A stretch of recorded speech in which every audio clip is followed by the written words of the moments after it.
मी Suvarna Joshi. Bulletin मध्ये आपल्या सगळ्यांचं स्वागत.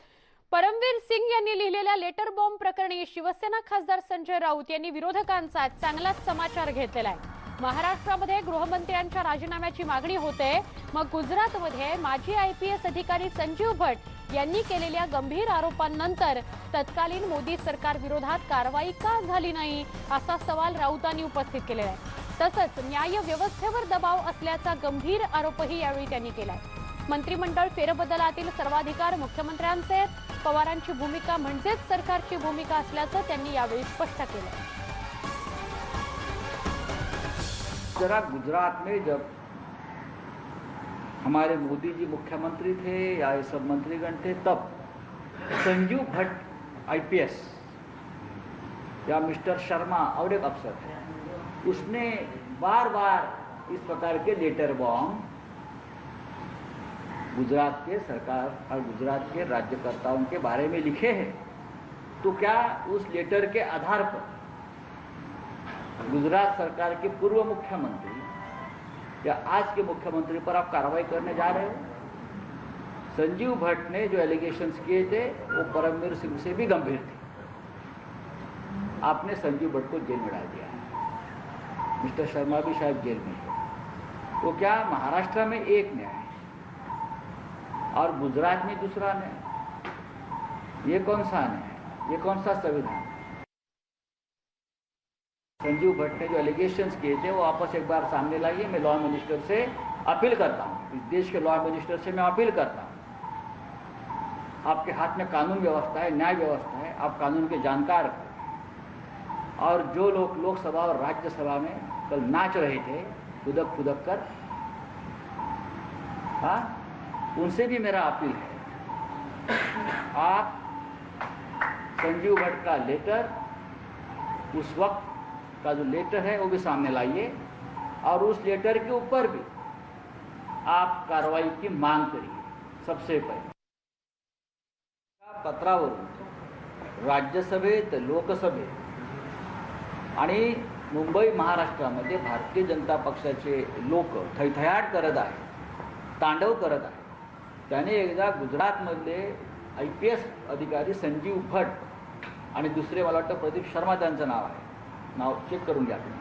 तर त्या दोघांनी सातत्यानं त्या काळामध्ये अशा प्रकारचे पत्रव्यवहार आणि पत्र लिहून ज्या गोष्टी उघड केल्या होत्या अत्यंत गंभीर, मग त्या पत्राच्या आधारावर सुद्धा गुजरातचं सरकार तेव्हा बरखास्त का केलं नाही. आणि आज जर पत्र आम्ही ते समोर आणलं, जर ते पत्र आम्ही आज समोर आणलं, तर काल जे राज्यसभेत आणि लोकसभेत थैथयाट करत होते बरं का, हे लोक त्या पत्रावर सुद्धा नाचतील का? आम्ही त्यांना बँडबाजा पुरवतो, ढोल ताशे पायसाने त्यांना फिरवायला तयार आहोत, नाचावं त्यांनी. मी वारंवार सांगतो आहे की गुजरातमधल्या 2 माजी वरिष्ठ पोलीस आणि IAS अधिकाऱ्यांनी जे आरोप तेव्हा केले होते सरकारवर, तेव्हाच्या राज्यकर्त्यांवर, ती सुद्धा पत्र समोर आणा. ते आरोप काय आहेत त्याचाही तपास होऊ द्या. आणि मग आता जे काय हा सगळा खेळखंडोबा, जे नाचकाम, नृत्याविष्कार जो सुरू आहे सदनामध्ये, तर मग त्याच्यावरती आपण चर्चा करू. आम्ही त्यावर चर्चा करायची. आज एका इंग्रजी वृत्तपत्राची बातमी आहे की एप्रिलच्या पहिल्या आठवड्यात रिशफल होईल. अनिल देशमुख यांच्याकडून गृहमंत्री पद काढून घेतलं जाणार आहे. त्यांना दुसऱ्या खात्यामध्ये त्यांच्याकडे जबाबदारी. मी काय सरकारचा प्रमुख नाही, पण सरकार तर तुम्ही आणलंय ना, तुम्ही आणि पवार साहेबांनी मिळून. मी सरकारचा अजिबात प्रमुख नाही. या संदर्भातले सगळे निर्णय जे असतात हे सरकार म्हणून मुख्यमंत्री घेत असतात. किंवा वृत्तपत्रामध्ये काय आलंय याच्यावरती काही निर्णय होत नाही सरकार. पवार साहेब परवापर्यंत अधिवेशन सुरू होत आहे. राजीनामा घ्यावा की नाही हा मुख्यमंत्र्यांचा पवार साहेब असं म्हणतात की अनिल देशमुखांच्या राजीनाम्याची गरज. मग हा विषय पवार साहेबांनी मांडलेला आहे. पवार साहेब आमचे ज्येष्ठ नेते, सर्वोच्च नेते आहेत. ते विचारपूर्वक बोलतात आणि माहिती देतात आणि मांडतात. त्याच्यामुळे तुम्ही त्याच्यावरती कशाला वाद घालता?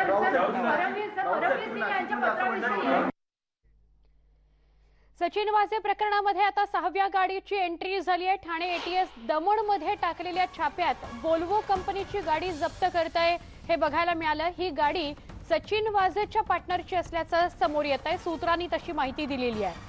मात्र ही गाडी नेमकी कशासाठी वापरली जात होती हे अजून समोर आलेलं नाही।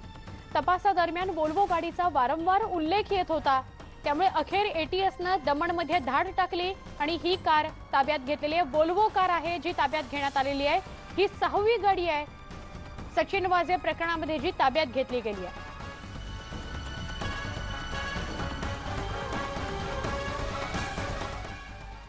कारमायकल रोडवरील स्फोटक आणि मनसुख हिरेन प्रकरणी आज पुन्हा नवे खुलासे होण्याची शक्यता आहे। कारण विरोधी पक्षनेते देवेंद्र फडणवीस यांची काही वेळामध्ये पत्रकार परिषद सुरू होणार आहे। संसदेत भाजप आजही महाराष्ट्रात राष्ट्रपती राजवटीची मागणी करू शकतं। परमवीर सिंह यांनी आरोप केल्यावर आणि काल शरद पवारांनी पाठराखण केल्यावर आता अनिल देशमुखांच्या विमानाच्या तिकिटाचा फोटो सुद्धा समोर आलेला आहे। दरम्यान जसं काही क्षणापूर्वी मी म्हटलं की कारमायकल रोड स्फोटक प्रकरणी नवनवे खुलासे समोर येत आहेत। आज या विषयावरच विधानसभेचे विरोधी पक्षनेते देवेंद्र फडणवीस मुंबईत पत्रकार परिषद घेत आहेत। काही वेळात ही पत्रकार परिषद सुरू होईल। पत्रकार परिषदेची तयारी सुरू झालेली आहे। खुर्ची आपल्याला अजून रिकामी दिसते, कारण काही क्षणामध्ये देवेंद्र फडणवीस पोहोचतील आणि पत्रकार परिषद सुरू होईल। मुंबईचे माजी पोलीस आयुक्त परमवीर सिंग यांच्या पत्राने खळबळ उडवून दिलेली आहे। भाजप गृहमंत्री अनिल देशमुख यांच्या राजीनाम्याची मागणी भाजपकडून जोर धरतीये, त्यामुळे महाराष्ट्रभरात काल आंदोलनं सुद्धा झाली। लोकसभा आणि राज्यसभेमध्ये सुद्धा महाराष्ट्रात राष्ट्रपती राजवट लागू करावी म्हणून गदारोळ झाला। आणि दुसरीकडे परमवीर सिंग यांनी सुप्रीम कोर्टात याचिका दाखल केली आहे की मी जे पत्र लिहिलंय मुख्यमंत्री आणि राज्यपालांना त्यामध्ये जे आरोप केलेले आहेत त्याची चौकशी व्हावी। अशा सगळ्या घडामोडी घडत असताना प्रतिक्रिया आणि ट्विट्स तर काल देवेंद्र फडणवीस यांनी केलेलीच होती, मात्र आज ते थेट पत्रकार परिषद घेत आहेत। आता आज पत्रकार परिषदेमध्ये ते नवा कोणता खुलासा करतात हे बघणं महत्त्वाचं आहे।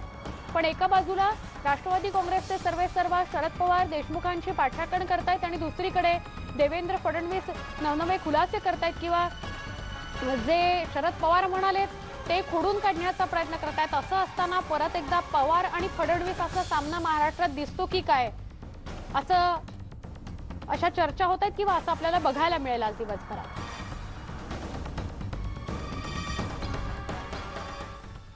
जशी पत्रकार परिषद सुरू होते त्याचं थेट प्रक्षेपण पण बघूया। पण आता मुंबईचे माजी पोलीस आयुक्त यांनी दाखल केलेल्या याचिकेसंदर्भातली बातमी।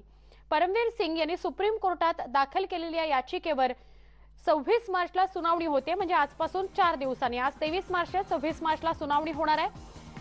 पण परमवीर सिंग यांच्या याचिकेतले महत्त्वाचे मुद्दे काय आहेत त्यावर नजर टाकूया।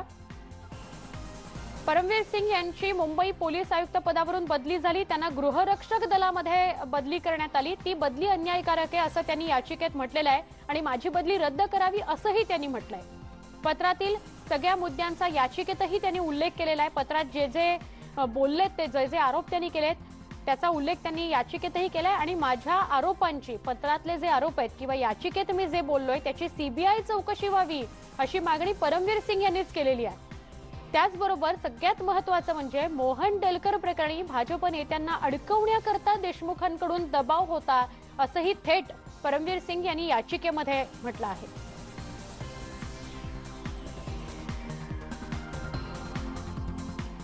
मुंबईचे माजी पोलीस आयुक्त डीजी परमवीर सिंग यांच्या लेटर बॉम्ब नंतर आता गृहमंत्री अनिल देशमुख यांच्या अडचणी वाढल्यात। कारण सूत्रांनी दिलेल्या माहितीनुसार असं कळतंय की राज्य सरकार आता एक निवृत्त न्यायाधीशांची चौकशी समिती बनवू शकतं आणि संपूर्ण प्रकरणाची चौकशी करू शकतं। परमवीर सिंग यांनी लावलेल्या आरोपांची चौकशी करण्याकरता राज्य सरकार या समितीवर हायकोर्टाचे सेवानिवृत्त न्यायाधीश नेमण्याची शक्यता आहे। आघाडी सरकारमधील सूत्रांनी असं सूचित केलंय की सध्या तरी गृहमंत्री अनिल देशमुख आपल्या पदावरून हटणार नाहीत। येत्या काही दिवसात मुख्यमंत्री उद्धव ठाकरे यांनी महाविकास आघाडी सरकारच्या समन्वय समितीची बैठक बोलावलेली आहे, त्यावेळी महत्त्वाचा निर्णय होऊ शकतो।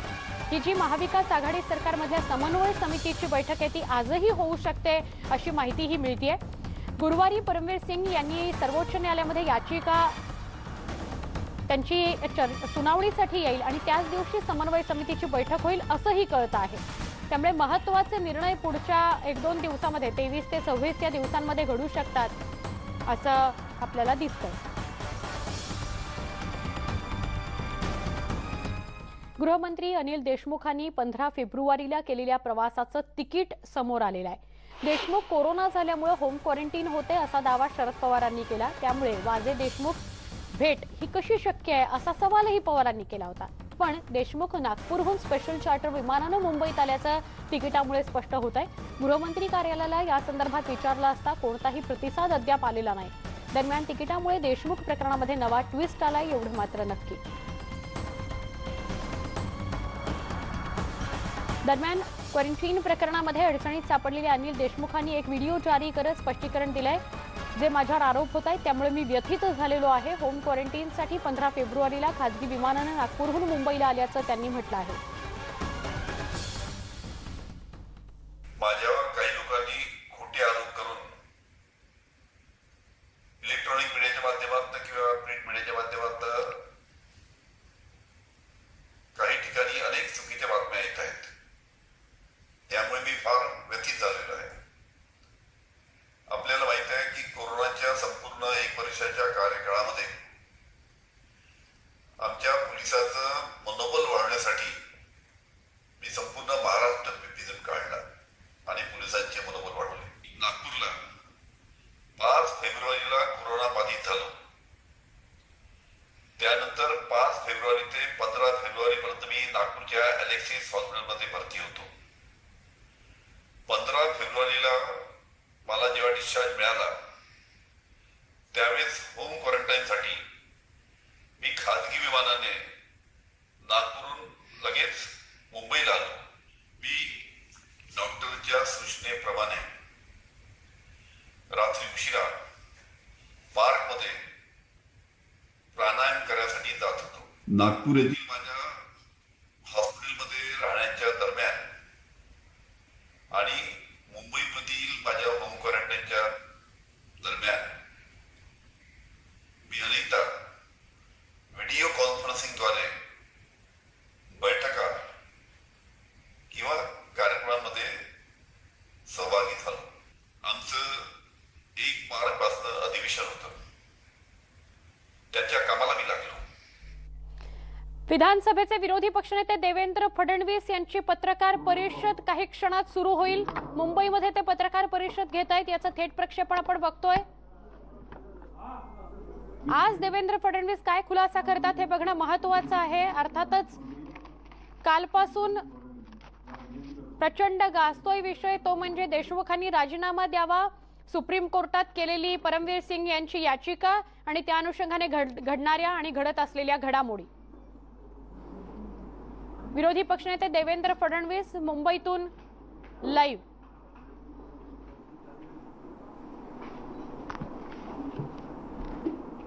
नमस्कार. पहिल्यांदाच मी क्षमा मागणार आहे की आपल्या नेहमीच्या पद्धतीप्रमाणे आपण पहिले मराठीमध्ये प्रेस करतो, मग हिंदीमध्ये करतो. परंतु माननीय पवार साहेबांनी हा विषय राष्ट्रीय केलेला असल्यामुळे आज आपला प्रघात बदलून आणि तमाम मराठी पत्रकारांची आणि माय मराठीची क्षमा मागून मी आजची पत्रकार परिषद ही हिंदीत सुरू करणार आहे.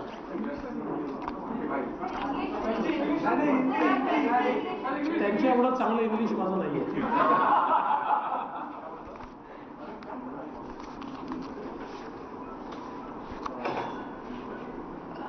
हम सभी जानते हैं कि एंटीलिया के सामने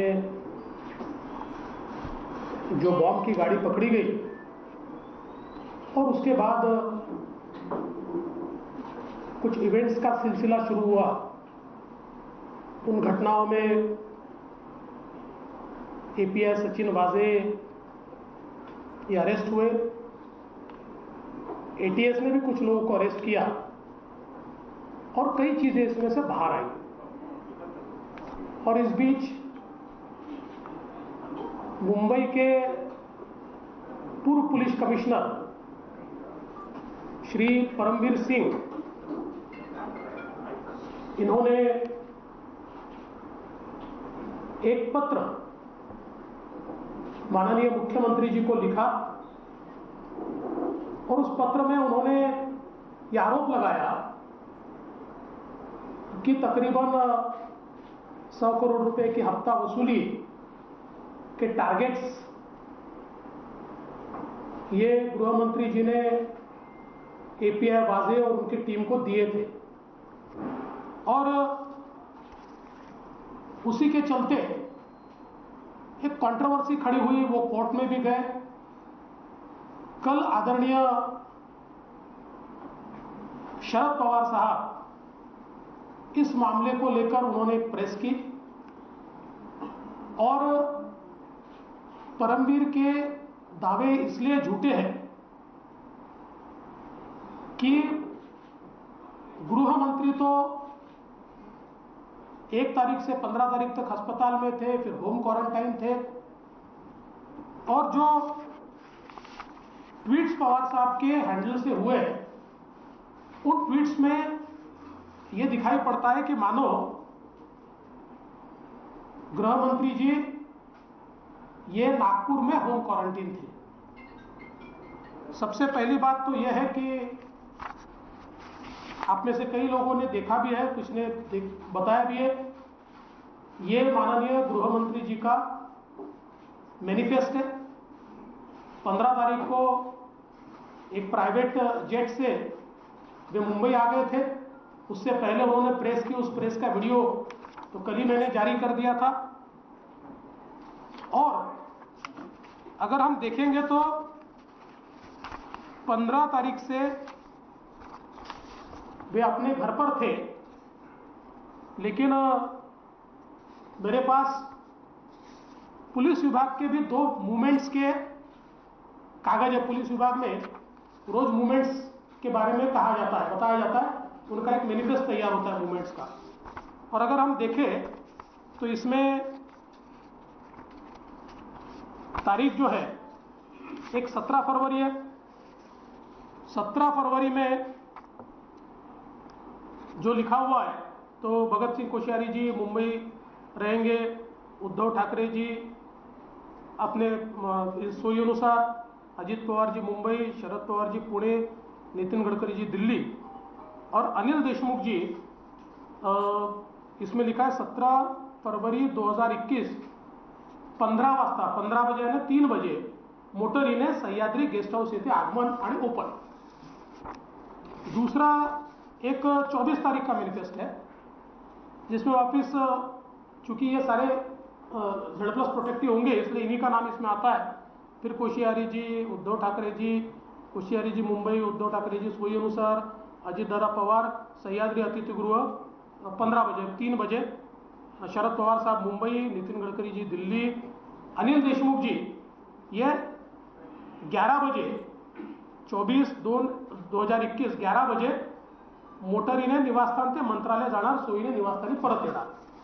अब ये मैनिफेस्ट है, गए कि नहीं मुझे पता नहीं है, इसलिए मैं उसके ऊपर कोई दावा नहीं करूंगा, लेकिन ये पुलिस के मूवमेंट के मैनिफेस्ट ये मेरे हाथ में लगे हुए हैं। सबसे महत्व की बात इसमें यह है कि जो परमवीर सिंह इन्होंने पत्र लिखा है, आप सभी ने, मैंने कल भी उसको ट्वीट भी किया था, उस पत्र में SMS का एक या WhatsApp जो भी होगा उसका उन्होंने एक सबूत दिया है, एक एविडेंस दिया है और जिसमें बहुत स्पष्ट रूप से वो पूछते 16 मार्च को and what is the date of wages meeting with HM sir, और उसमें ACP पाटिल बोलते हैं yes sir but it is in the end of February. तो इसलिए मुझे लगता है कि कल आदरणीय पवार साहब को सही ब्रीफिंग नहीं दी गई थी। एक राष्ट्रीय नेता के मुंह से, और जो देश में जाने माने नेता माने जाते हैं, उनके मुंह से कल गलत बातें कहलवाई गई और जो प्रोटेक्ट करने का प्रयास ये कल किया गया, मुझे ऐसा लगता है कि वो पूरे तरीके से कंप्लीट एक्सपोज हुआ है।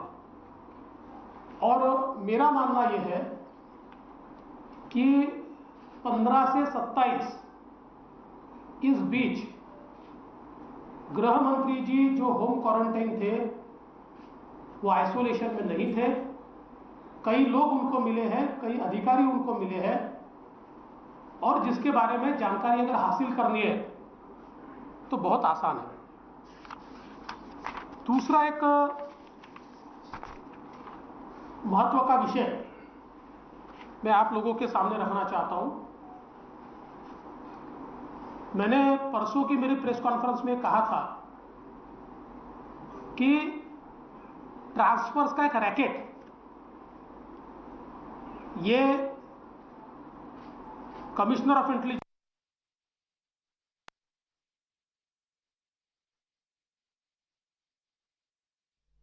देवेंद्र फडणवीसांची पत्रकार परिषद सुरू आहे। हिंदीमध्ये त्यांनी पत्रकार परिषदेला सुरुवात केली आहे, कारण ते म्हणाले की शरद पवारांनी हा विषय सगळा राष्ट्रीय केलेला आहे। त्यामुळे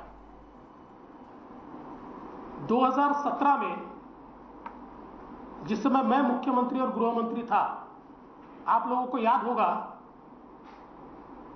कि मुझे जानकारी मिली थी कि मुंबई के किसी होटल में कुछ लोग डीलिंग कर रहे हैं और कुछ पुलिस अधिकारी वहां जा रहे हैं।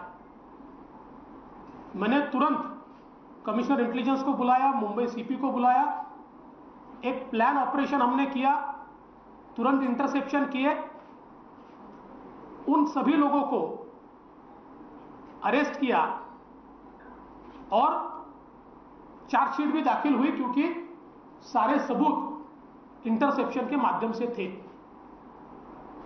इसी प्रकार से वही सीओआई जब उस समय थी, वही सीओआई अभी भी थी।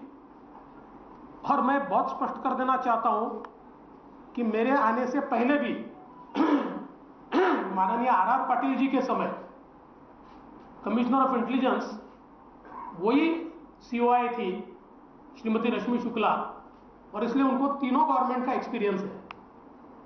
तो उनको जब ये जानकारी मिली कि एक रैकेट ये मिनिस्टर का नाम इस्तेमाल कर रहा है, उनके ऑफिस के लोगों के नाम आ रहे हैं, और कहीं ना कहीं ट्रांसफर पोस्टिंग में पुलिस वालों से सीधी बातचीत चल रही है, तो उन्होंने बकायदा उसके बारे में डीजी साहब के ध्यान में ला कर दिया। और फिर नियम के अनुसार माननीय डीजी साहब ने उसमें थ्रू डीजी एक परमिशन एसीएस होम को मांगी गई कि ये सारे नंबर हमको इंटरसेप्शन पे लगाने, और बकायदा एसीएस होम ने वो परमिशन दी।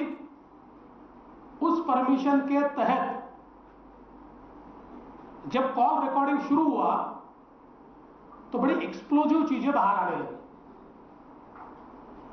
और कई बड़े अधिकारी, कई पॉलिटिकल लोग, इनके नाम, चर्चाएं ये इसमें से बाहर आने लगी। और ये सारी चीजें ध्यान में आने के बाद इसको सारा कंप्लीट इसका रिपोर्ट उस समय सीओआई ने तैयार किया, और 25/8/2020 को यह रिपोर्ट सीओआई ने, कमिश्नर ऑफ इंटेलिजेंस ने डीजी साहब को दिया, और डीजी साहब ने 26 तारीख को, ये अनसाइंड है लेकिन जो मंत्रालय में वो साइंड है, आप उसकी चिंता मत कीजिए, नहीं तो फिर वापस, और ये तो साइंड लेटर है। 26 तारीख को उन्होंने, डीजी साहब ने उस समय के एसीएस श्री सीताराम कुंटे जी को ये फॉरवर्ड किया, और उसमें बहुत स्पष्ट रूप से उन्होंने ये कहा कि ये जो सारा रिपोर्ट है, hence it is recommended that this be brought to the notice of Honorable Chief Minister at the earliest and an immediate and comprehensive inquiry be ordered by the state CID to identify concerned individuals and take necessary legal action. It is also advised that the secrecy of the report be ensured in order to prevent unnecessary scrutiny which may bring disrepute to the government. ऐसा बिल्कुल clear पत्र ये डीजी साहब ने उसके बाद लिखा 26 8 पहला जो है जो COI ने लिखा हुआ है वो 25/8/2020 का है, यानी आज से 9 महीने पहले, कितना, हाँ 8-9 महीने पहले। दूसरा वो 26/8 का है। मेरी जानकारी के अनुसार उसके बाद इसके बारे में पूरी ब्रीफिंग ये माननीय मुख्यमंत्री जी को हुई और मुख्यमंत्री जी ने कंसर्न भी जाहिर किया, और ये मेरे पास डेटा है, करीबन 6.3 GB का 6.3 GB का ये डेटा मेरे पास है कि जिसके अंदर ये सारे कॉल्स इंटरसेप्ट किए हुए हैं, और ये एक पूरा रिपोर्ट इसका जो है, मतलब ये कवरिंग लेटर है, और कवरिंग लेटर के साथ ये पूरे ट्रांसक्रिप्ट्स उसके ये रिपोर्ट के साथ माननीय मुख्यमंत्री जी को भेजे गए। लेकिन जब ये ध्यान में आया कि इसके ऊपर कोई कार्रवाई नहीं हो रही, तो डीजी साहब ने भी प्रयास किया। आश्चर्य की बात यह हुई कि मुख्यमंत्री जी के यहां से वो रिपोर्ट गृह मंत्री जी के यहां चली गई, और उसके बाद इसके ऊपर कार्रवाई होना दूर, कार्रवाई किस पर हुई?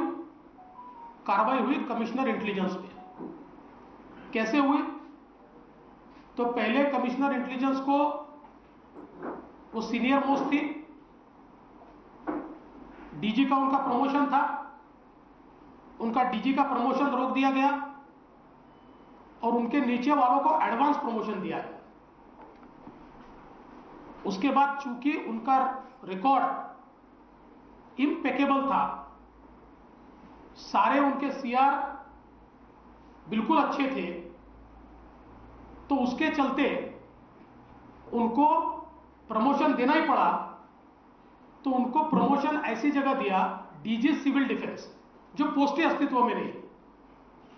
और सरकार पोस्ट तैयार कर सकती है, लेकिन उनको देते समय कैबिनेट का भी अप्रूवल नहीं दिया पोस्ट तैयार करने के लिए, और 10x10 का केबिन उनको दिया गया। मतलब उनको बताया गया कि आपने ये जो इंटरसेप्शंस किए नियम के अनुसार और रिपोर्ट जो तैयार की, ये रिपोर्ट तैयार करना आपकी गलती है, क्योंकि इसमें जो लोग लिप्त है वे सारे के सारे लोग इसके कारण एक्सपोज होते हैं। और जैसा मैंने कहा, जानबूझकर 25 अगस्त 2020 से आज तक इतने सेंसिटिव रिपोर्ट पर कोई कार्रवाई नहीं की गई। आश्चर्य की बात ऐसी है, इस रिपोर्ट में जिनके नाम आए हैं उनको वही पोस्टिंग्स मिली है, उनको वही पोस्टिंग्स मिली है। और इसलिए यह बहुत ही गंभीर इस प्रकार का मामला है। मैं उनका लेटर जरूर आपको एक्सेस कराऊंगा, पर मैं उसके एनेक्स्चर्स और ये इंफॉर्मेशन आपको नहीं दूंगा, क्योंकि ये बहुत सेंसिटिव नेचर की है। इसमें कई अफसरों के नाम आते हैं, कुछ सीनियर अफसर्स के भी नाम आते हैं, और इसलिए मैंने आज शाम को दिल्ली में होम सेक्रेटरी की अपॉइंटमेंट मांगी है। इस प्रेस कॉन्फ्रेंस के बाद मैं दिल्ली जाने वाला हूं, और ये पूरी जानकारी मैं होम सेक्रेटरी को दूंगा और मैं उनसे निवेदन करूंगा, चूंकि कई आईपीएस अफसर है, कुछ नॉन आईपीएस भी है, कुछ छोटे भी अफसर है, लेकिन चूंकि वो सेंट्रल गवर्नमेंट के अंडर आते हैं और उनके कस्टोडियन ये सेंट्रल गवर्नमेंट है, इसलिए होम सेक्रेटरी इस पूरे मामले की जांच ये सीबीआई से करे, इस प्रकार की मांग मैं होम सेक्रेटरी को करने वाला हूं. आपल्याला माहिती आहे की काल माननीय पवार साहेबांनी दिल्लीला एक प्रेस कॉन्फरन्स घेतली आणि श्री अनिल देशमुख जी पहिले ॲडमिट होते, नंतर होम क्वारंटीन होते, त्यामुळे परमवीर सिंग यांचं पत्र चुकीचं आहे असा सांगण्याचा प्रयत्न केला. मात्र त्यानंतर तात्काळ मी एक व्हिडिओ रिलीज केला आणि त्या व्हिडिओच्या माध्यमातून मी स्पष्टपणे त्यांनी घेतलेली प्रेस दाखवली आणि त्यानंतर माननीय पवार साहेबांचे जे ट्विट्स आहेत त्या ट्विट्समध्ये त्यांनी असं सांगितलं आहे की ते जणू काही नागपूरलाच होम क्वारंटीन होते. हे खरं नाही आहे. या संदर्भातला पॅसेंजर मॅनिफेस्ट आहे, ते प्रायव्हेट जेटनी मुंबईला आले होते, ते मुंबईमध्ये होते. आणि सगळ्यात महत्त्वाचं असं आहे की माझ्याजवळ 2 पोलीसचे मॅनिफेस्ट आहेत की ज्याच्यामध्ये त्यांच्या मुवमेंट दाखवलेल्या आहेत. त्या झाल्या आहेत की नाही मी याच्यावर काही भाष्य करणार नाही. त्यासोबत श्री परमवीर सिंग यांनी जे काही त्या ठिकाणी पत्र लिहिलं आहे त्या पत्रामध्ये SMS किंवा व्हॉट्सॲपचा जो पुरावा लावला आहे त्यामध्ये अतिशय स्पष्टपणे परमवीर विचारतायत की वाझे कधी भेटले आणि त्यात ते पाटील असं म्हणतायत फेब्रुवारी एंडला. त्यामुळे काल पवार साहेबांनी चौकशीही न करण्याकरता किंवा राजीनामा द्यायची आवश्यकता नाही याकरता जी कारणं सांगितली, मला असं वाटतं की पवार साहेबांना चुकीचं ब्रीफिंग देण्यात आलं आणि एवढ्या मोठ्या नेत्याला अशा प्रकारे चुकीच्या गोष्टी त्यांच्या तोंडातून वदवून उघडं पाडलं. खरं म्हणजे एनसीपीनेच विचार केला पाहिजे की याच्या पाठीमागे कोण आहे, कारण त्यातली सगळ्या गोष्टी या चुकीच्या निघालेल्या आहेत आणि 15 ते 27च्या दरम्यान कोण कोण त्यांच्या घरी गृहमंत्र्यांना भेटत होतं या संदर्भातली सगळी माहिती ही आपल्याला उपलब्धच आहे किंवा उपलब्ध होऊ शकते. मी त्याहीपेक्षा एका गंभीर बाबीकडे लक्ष वेधू इच्छितो आणि ती म्हणजे मी परवाच्या माझ्या प्रेस कॉन्फरन्समध्ये अतिशय स्पष्टपणे बोललो होतो की एक परमवीर सिंग हे अशा प्रकारे तक्रार करणारे पहिले व्यक्ती नाही आहेत, तर त्याच्यापूर्वी डीजींनी एक रिपोर्ट दिलेला आहे आणि माझ्याकडे आता त्यावेळेच्या कमिशनर इंटेलिजन्सच्या रिपोर्टची कॉपी आहे. त्या कॉपीसोबतचे सगळे एनेक्स्चर्स आहेत आणि जवळजवळ हा डेटा आहे 6.3 GB की ज्याच्यामध्ये सगळ्या कॉल रेकॉर्डचा इंटरसेप्शन आहे. आणि याच्यामध्ये ज्यावेळेस मी मुख्यमंत्री होतो त्यावेळेस 2017 साली आम्हाला असंच लक्षात आलं होतं की एका हॉटेलमध्ये डीलिंग होत आहे, काही पोलीस अधिकारी तिथे जात आहेत. तात्काळ मी कमिशनर इंटेलिजन्सला सांगितलं, मग आम्ही मुंबई पोलिसांना सोबत घेतलं, त्याचं कंप्लीट इंटरसेप्शन केलं आणि त्या ठिकाणी धाड टाकून त्यांना पकडलं. 7-8 लोकांना जेलमध्ये टाकलं, त्यांच्यावर चार्जशीट देखील दाखल केली. त्यामुळे त्याच COI आत्ता असल्यामुळे त्यांना हे लक्षात आल्याबरोबर त्यांनी तात्काळ डीजींची परवानगी घेतली, डीजींनी ACS होमची परवानगी घेतली, काही लोकांचे नंबर इंटरसेप्शनवर लावले आणि त्यात काही पोलीस अधिकारी, काही राजकीय नेते आणि अनेक विस्फोटक अशा प्रकारचे संवाद, कन्व्हर्सेशन हे बाहेर यायला लागले. आणि हे सगळं पाहिल्यानंतर त्यांच्या असं लक्षात आलं की यातनं खूप मोठा रॅकेट हे तयार झाला आहे आणि याच्याशी सरकारमधल्या गृह मंत्रालयातल्या गृहमंत्र्यांचे लोकांचे सगळ्यांचे संबंध हे दिसत आहेत आणि म्हणून त्यांनी तात्काळ या संदर्भातला सगळा रिपोर्ट डीजी साहेबांच्या थ्रू एसीएस होमला दिला. एसीएस होम साहेबांच्या माध्यमातून तो रिपोर्ट माननीय मुख्यमंत्र्यांकडे गेला. मुख्यमंत्र्यांनी तो पाहिला, त्यांनी ते ऐकलं, पण त्याच्यावर कुठलीच कारवाई झाली नाही. 8 ऑगस्ट 2020 आजपर्यंत त्या रिपोर्टवर कुठलीही कारवाई झाली नाहीये. आपण जर बघितलं तर डीजी साहेबांनी स्पष्टपणे आपल्या पत्रात म्हटलेलं आहे की फार सिरियस आहे आणि याची सीआयडीची चौकशी केली पाहिजे. सीआयडी सोडा, साधी PSIची APIची चौकशी देखील त्या ठिकाणी त्यांनी या बाबतीत केली नाही. आणि उलट हा सगळा प्रश्न ज्यांनी उपस्थित केला त्या कमिशनर इंटेलिजन्सलाच त्या ठिकाणी शिक्षा देण्यात आली. त्यांचं प्रमोशन डीजीचं होतं, सिनियर मोस्ट होत्या, तर थांबवलं. त्यांच्या नंतरच्यांना ॲडव्हान्स प्रमोशन दिलं आणि त्यांना प्रमोशन देणं आवश्यकच होतं कारण त्यांचे CR चांगले होते. म्हणून त्यांना एक विशेष पोस्ट तयार केली. ती कॅबिनेटच्या अप्रुव्हल शिवाय डीजी सिव्हिल डिफेन्स 10x10चं केबिन आणि त्यांना त्या ठिकाणी प्रमोशन दिल्याचं दाखवलं आणि त्यांच्यावर अन्याय केला. या दरम्यान सगळ्यात महत्त्वाचं की याच्यामध्ये ज्यांची नावं आली अशाच लोकांचं त्या ठिकाणी प्रमोशन, अशाच लोकांचं पोस्टिंग हे ज्यावेळेस समोर आलं त्यावेळी डीजी साहेबांनी त्याला ऑब्जेक्शन घेतलं. डीजी म्हणाले की यांचं पोस्टिंग करणं योग्य नाही.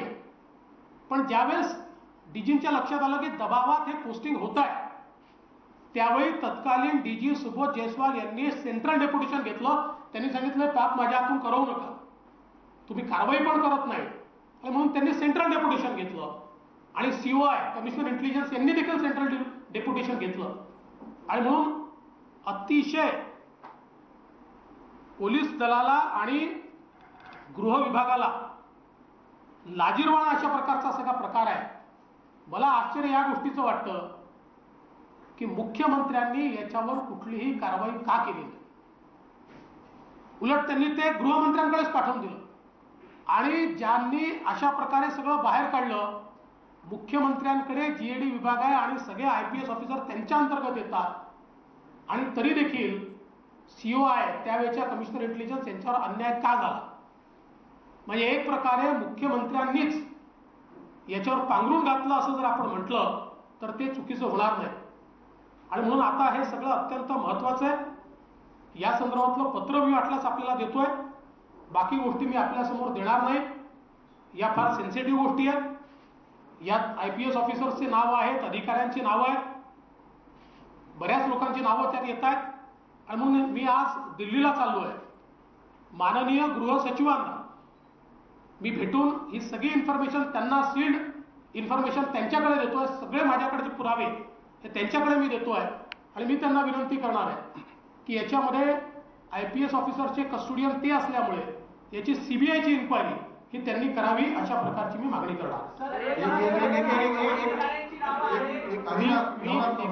मी 2-3च प्रश्न घेणार आहे कारण मग ते डायव्हर्ट होता महत्वाचा विषय.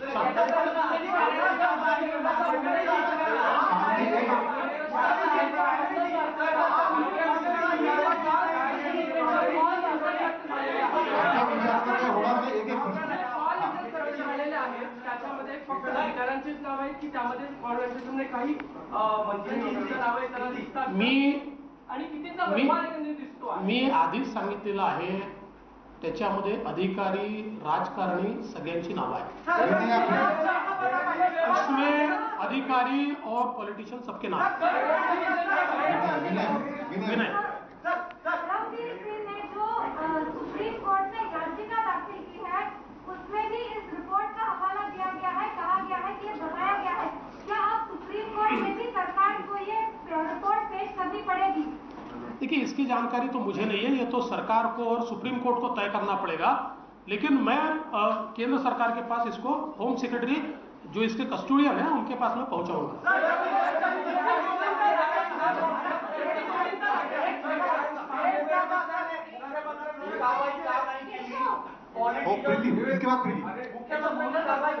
मला असं असं वाटतं की मुख्यमंत्र्यांना याचं गांभीर्य लक्षात आलं होतं, तथापि आपलं सरकार वाचवण्याकरता त्यांनीही याच्याकडे दुर्लक्ष केलेलं आहे. आणि मला असं वाटतं की इतक्या गंभीर प्रकरणाकडे दुर्लक्ष करण्याचं नेमकं कारण काय, अजून त्याच्या मागे काय आहे का, हे मुख्यमंत्री सांगू शकतात. प्रीति प्रीति प्रीति आपने कहा है कि रिपोर्ट में ट्रांसफर को लेकर पैसे की बातचीत में से एक ट्रांसफर के लिए कितने पैसे लिए गए? देखिए, इतने डिटेल्स में नहीं कहूँगा, पर मैं कहना चाहता हूँ कि उसमें बहुत चीज़ें हैं, बहुत गंभीर चीज़ें हैं. कुछ ऐसे भी चीज़ें हैं कि हमने इतने पैसे दे दिए हैं. ये सारी चीज़ें मैंने, देखिए मैं गृह मंत्री रहा हूँ, मैं महाराष्ट्र का मुख्यमंत्री रहा हूँ. ये सारा मामला पुलिस विभाग को डिस्ट्रीब्यूट भी ला सकता है और इसमें कुछ अधिकारियों के भी नाम है, और इसकी जांच होने के बाद उनमें से कितने सही है, किसकी आवाज़ है क्या, ये सारी चीज़ों की जांच होनी चाहिए. इसलिए मैं ये सारी चीज़ें होम सेक्रेटरी को दूंगा.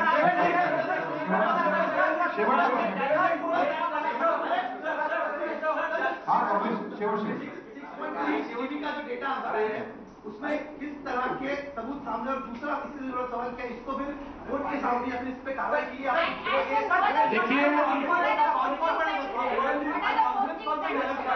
कॉन्फरन्स कॉल एखादा असेल, मला एकदम लक्षात येत नाही येते, कारण एवढा ये बहुत बड़ा डेटा है.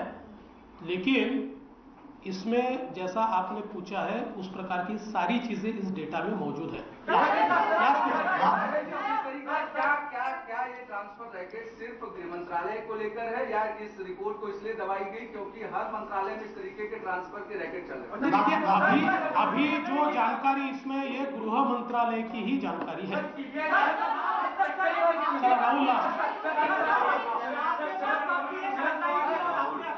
राहुल शरद पवार एवढे मोठे नेते आहेत, पण महाविकास आघाडीचे शिल्पकार वगळता दुसरं कुठलंही संविधानिक पद यांच्याकडे नाहीये.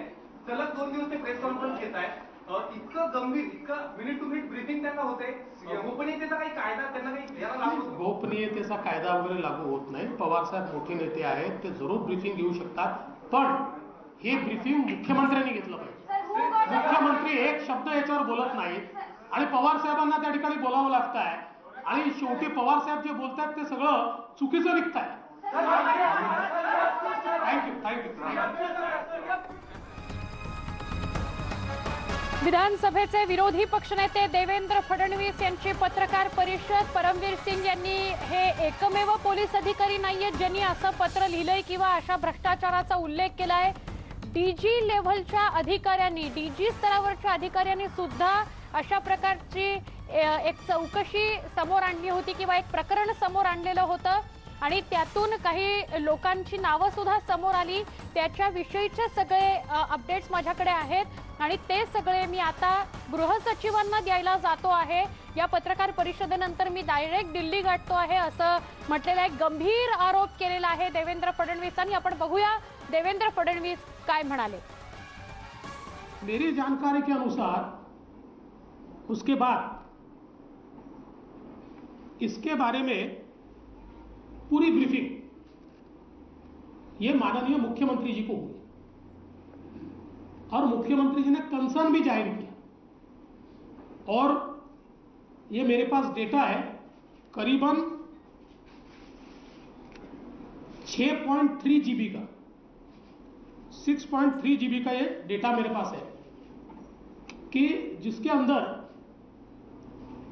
ये सारे कॉल्स इंटरसेप्ट किए हुए हैं, और ये एक पूरा रिपोर्ट इसका जो है, मतलब ये कवरिंग लेटर है, और कवरिंग लेटर के साथ ये पूरे ट्रांसक्रिप्ट्स उसके ये रिपोर्ट के साथ माननीय मुख्यमंत्री जी को भेजे गए. लेकिन जब ये ध्यान में आया कि इसके ऊपर कोई कार्रवाई नहीं हो रही, तो डीजी साहब ने भी प्रयास किया. आश्चर्य की बात यह हुई कि मुख्यमंत्री जी के यहां से वो रिपोर्ट गृह मंत्री जी के यहां चली गई, और उसके बाद इसके ऊपर कार्रवाई होना दूर, कार्रवाई किस पर हुई? कार्रवाई हुई कमिश्नर इंटेलिजेंस पे. मेरे पास पुलिस विभाग के भी 2 मूवमेंट्स के कागज है। पुलिस विभाग में रोज मूवमेंट्स के बारे में कहा जाता है, बताया जाता है, उनका एक मैनिफेस्ट तैयार होता है मूवमेंट्स का। और अगर हम देखें तो इसमें तारीख जो है एक 17 फरवरी है। 17 फरवरी में जो लिखा हुआ है तो भगत सिंह कोश्यारी जी मुंबई रहेंगे, उद्धव ठाकरे जी अपने सोई अनुसार, अजित पवार जी मुंबई, शरद पवार जी पुणे, नितिन गडकरी जी दिल्ली और अनिल देशमुख जी इसमें लिखा है 17 फरवरी 2021 15 वाजता, 15 बजे आणि 3 बजे मोटरीने सह्याद्री गेस्ट हाऊस येथे आगमन आणि ओपन। दूसरा एक 24 तारीख का मैनिफेस्ट है जिसमें वापस चूंकि ये सारे Z+ प्रोटेक्टिव होंगे इसलिए इन्हीं का नाम इसमें आता है। फिर कोश्यारी जी, उद्धव ठाकरे जी, कोश्यारी जी मुंबई, उद्धव ठाकरे जी सोई अनुसार, अजितदादा पवार सह्याद्री अतिथीगृह 15 बजे, 3 बजे शरद पवार साहब मुंबई, नितिन गडकरी जी दिल्ली, अनिल देशमुख जी ये 11 बजे 24/2/2021 11 बजे मोटरीने निवासस्थान ते मंत्रालय जाणार, सोयीने निवासस्थानी परत येणार। अब ये मैनिफेस्ट है, गए कि नहीं मुझे पता नहीं है, इसलिए मैं इसके ऊपर कोई दावा नहीं करूंगा, लेकिन ये पुलिस के मूवमेंट के मैनिफेस्ट ये मेरे हाथ में लगे हुए हैं। मेरा मानना यह है कि 15 से 27 इस बीच गृह मंत्री जी जो होम क्वारंटाइन थे वो आइसोलेशन में नहीं थे। कई लोग उनको मिले हैं, कई अधिकारी उनको मिले हैं और जिसके बारे में जानकारी अगर हासिल करनी है तो बहुत आसान है। साधारणपणे देशमुखांविषयी जी माहिती समोर येते वेगवेगळ्या प्रतिक्रियांमधून आणि अपडेट्समधून ती अशी की 14 तारखेपर्यंत ते नागपूरच्या रुग्णालयात होते, 15 तारखेला ते मुंबईमध्ये परतले, एका चार्टर विमानानं, खाजगी चार्टर विमानानं ते मुंबईत परतले, त्याचं तिकीट पण समोर आलेलं आहे। आणि त्या सगळ्या विषयी म्हणजे 15 ते 27 दरम्यान जे जे झालं किंवा ते कुणाला भेटले किंवा नाही भेटले या सगळ्याविषयी देवेंद्र फडणवीस बोलत आहेत। त्यांनी ती प्रतिक्रिया काही क्षणापूर्वी दिली आहे। या व्यतिरिक्त सुद्धा एक मोठा खुलासा, गौप्यस्फोट देवेंद्र फडणवीसांनी आपल्या पत्रकार परिषदेमध्ये केलेला आहे। एक महत्त्वाची बातमी येते, आज 4 वाजता ATS पत्रकार परिषद घेणार आहे। DG जयजीत सिंग पत्रकार परिषद घेणार आहेत।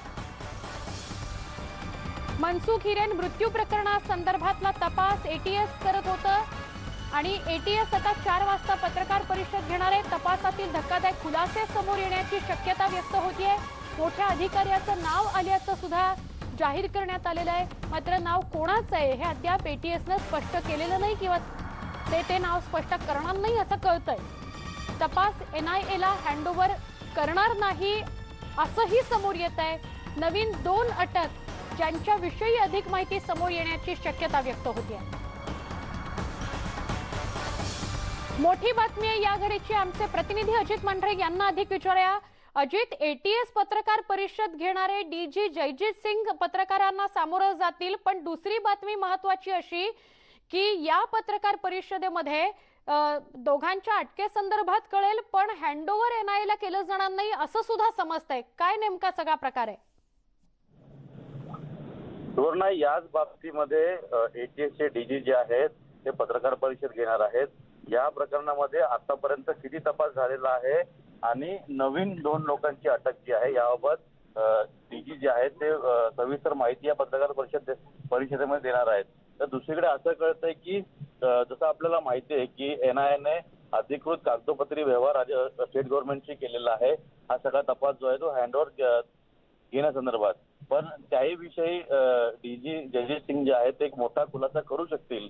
हा हँडओव्हर करायचा की नाही आणि करायचं तर का करायचा, नाही करायचं तर का नाही करायचा, त्या गोष्टीवरून देखील ते पडदा उठू शकतात अशी एक शक्यता निर्माण झालेली आहे। त्यामुळे नेमकं जयजीत सिंग त्यांच्या पत्रकार परिषदेमध्ये काय घोषणा करतात हे पाहावं लागेल। नक्की, पण अजित, काल संध्याकाळपर्यंत अशी बातमी येत होती की हँडओव्हर NIA कडे झालेला आहे कागदोपत्री। मग असं असताना ATS आम्ही NIA कडे ती केस सुपूर्द करणार नाही असं म्हणू शकतं का? आणि याविषयी काय अधिक कळते किंवा चर्चा जर कोणाशी केली या सगळ्या विषयी यंत्रणांच्या अनुषंगाने तर काय कळू शकतं समोर? एटीएसच्या अधिकाऱ्यांनी असं कुठेही वक्तव्य केलेलं नाहीये की ते हँडओव्हर करणार नाहीयेत. मुळात वरिष्ठ पातळीवरती हा मुद्दा आहे की जो तपास जो आहे तो एनआयला द्यायचा आहे की नाही, आणि द्यायचा तर का द्यायचा, आणि दिला गेला तर कशा पद्धतीने दिला गेला, याचं संपूर्णपणे विश्लेषण आणि स्पष्टीकरण वरिष्ठ अधिकारी या पत्रकार परिषदेमध्ये देतील असं कळतंय. तर दुसरीकडे जर समजा हा तपास द्यायचा नाही ठरला किंवा तसे त्यांना आदेश असतील तर त्याही संबंधी जे डीजी आहेत ते खुलासा करतील.